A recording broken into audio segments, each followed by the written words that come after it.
बहुत समय पहले की बात है। एक छोटा सा गांव था जहाँ हरे भरे पेड़ों के बीच मिट्टी की पगडंडी गुजरती थी। उसी गांव में एक प्यारी सी लड़की रहती थी, एलेना। एलेना मेहनती थी, ईमानदार थी और सबसे बड़ी बात दिल से सच्ची थी।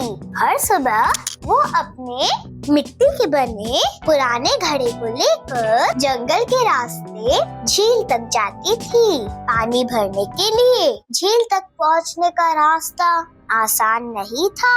कभी कांटों भरी झाड़ियों से गुजरना तो कभी फिसलन भरे पत्थरों पर संभल कर चलना पड़ता।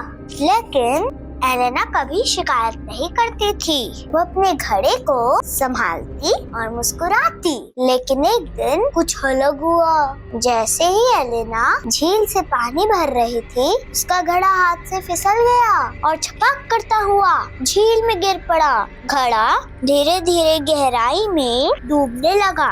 घड़े को पानी में डूबता देख एलेना उदास हो गई। वो बोली, अरे नहीं, मेरा घड़ा, अब मैं क्या करूं? एलेना का घड़ा उसकी आंखों के सामने पानी में डूब गया। एलेना झील के किनारे बैठकर रोने लगी।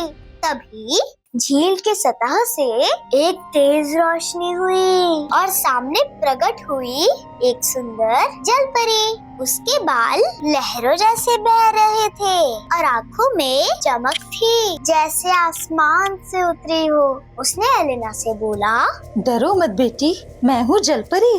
मैं तुम्हारा घड़ा वापस लाने आई हूँ। एलेना से इतना कहने के बाद जलपरी झील में डूबी और कुछ ही पल बाद उसके हाथ में था एक चमकता चांदी का घड़ा। जलपरी ने चांदी का घड़ा एलेना को दिखाते हुए बोला, क्या यह तुम्हारा है? एलेना ने घड़ा देखा। नहीं नहीं, ये मेरा नहीं है। एलेना का इतना बोलने के बाद जलपरी फिर झील में समा गई और अब जब लौटी तो उसके हाथ में था एक सोने का घड़ा। जलपरी ने एलेना से फिर पूछा, अब देखो, यह तुम्हारा है?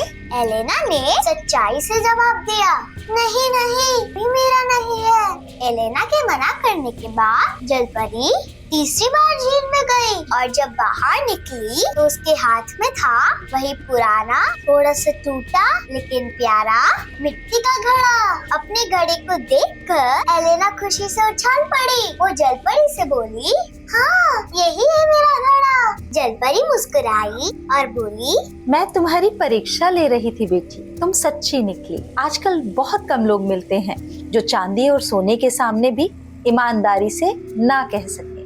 इसलिए ये दोनों घड़े चांदी और सोने के अब तुम्हारे हुए। यह तुम्हारी सच्चाई का इनाम है।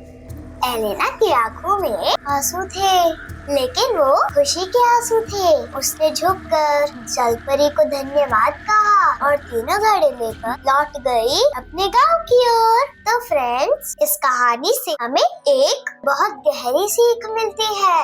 ईमानदारी का रास्ता आसान नहीं होता, लेकिन उसका इनाम जरूर मिलता है। जब हम सच्चे होते हैं तो जिंदगी भी किसी जलपरी की तरह हमारे सामने आती है और हमें वो सब देती है जिसकी हमें सच में जरूरत होती है, और कभी कभी उससे भी ज्यादा। अगर आपको ये कहानी पसंद आई हो, लाइक करें, शेयर करें और हमारे चैनल को सब्सक्राइब करें। Bye bye.